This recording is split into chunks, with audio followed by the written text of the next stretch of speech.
Alors, donc on a bien nos boutons ici, et maintenant on va pouvoir contrôler cette timeline. On va retourner dans notre app.js ici.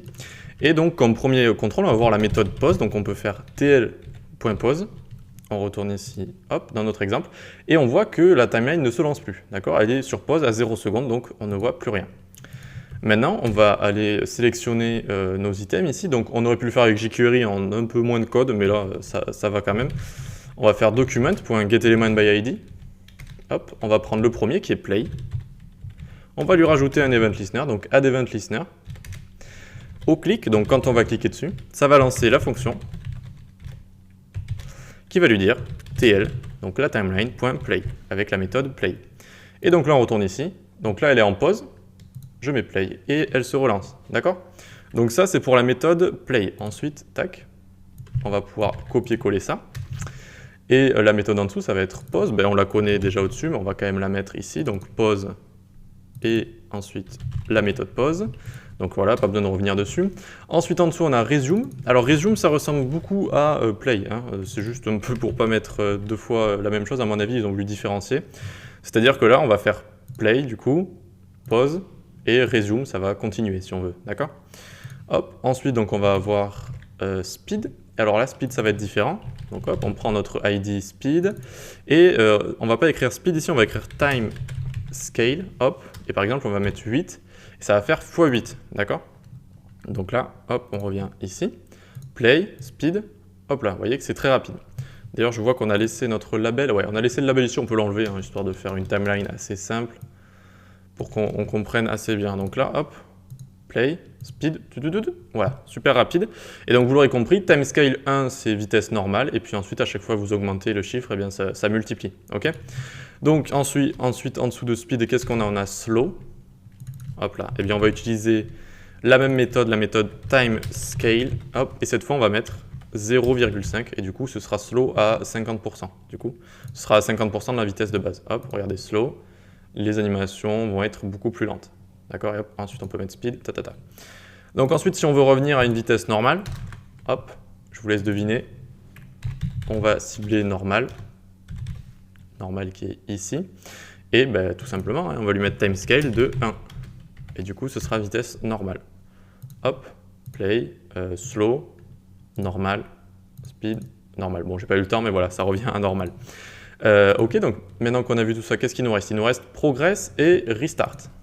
Hop, on va en dessous, on va aller cibler progress, tac. Alors pourquoi ça fait... Ouais, parce que le mot il est long.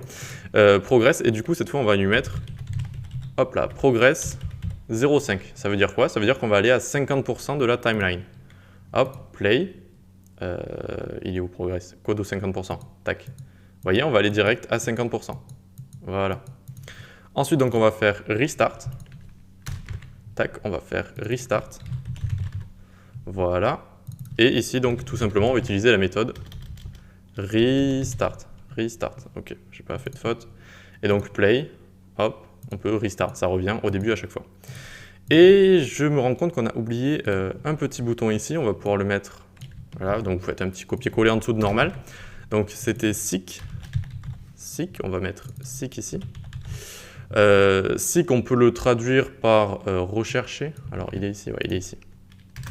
Non, pas par rechercher, enfin si, ça veut dire chercher en anglais, mais là on peut le traduire par aléa. Aléa, et donc on va écrire tl.seek 1. Eh bien là, c'est un positionnement absolu, vous vous souvenez? Et donc on va aller à 1 seconde de la timeline. Hop, donc là on a notre bouton seek ici, on fait play, on attend un peu que ça tourne, et vous voyez, seek, tac, il va revenir à 1 seconde, juste au moment où la deuxième animation se lance. Voilà, voilà, donc là, bon, c'est un peu présenté de manière à ce que vous compreniez, voilà, c'est pour éduquer, c'est pas mal de montrer tous les boutons et toutes les méthodes comme ça. Mais sinon, ça peut être très intéressant dans vraiment plein de situations, ces méthodes. On peut lancer des fonctions en fonction de là où on est, par exemple sur la page. Eh bien, on va lancer la méthode play et du coup, la timeline va se lancer en fonction de sur quoi on a cliqué, sur quoi on a... Vous savez, on peut faire plein de choses sur quoi, si la page elle a chargé ou pas, on va revenir en arrière, on va tac, tac, tac. Ça étend vraiment les possibilités de manière énorme. Et du coup c'est très très intéressant de pouvoir contrôler notre timeline comme ça. Ça rajoute vraiment, je me répète, des possibilités. Donc voilà, mine de rien, ce que je voulais vous montrer ensuite, c'est que, donc là on est sur, voilà, on va retourner doc, donc on est dans les docs. on est sur TwinMax.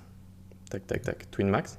Et mine de rien, on commence à avoir vu pas mal de méthodes, hein. On a vu from to, là on a vu tout ce qui est pause, play, progress, restart, etc. On a vu stagger, from to, etc. Ce qui est un peu le même concept que là-haut. Et donc petit à petit, on commence à vraiment, là déjà vous commencez déjà à bien connaître toutes ces méthodes, à pouvoir les utiliser. Mais on va continuer dans les prochaines sessions, histoire de terminer un peu tout ça. Allez, à tout de suite.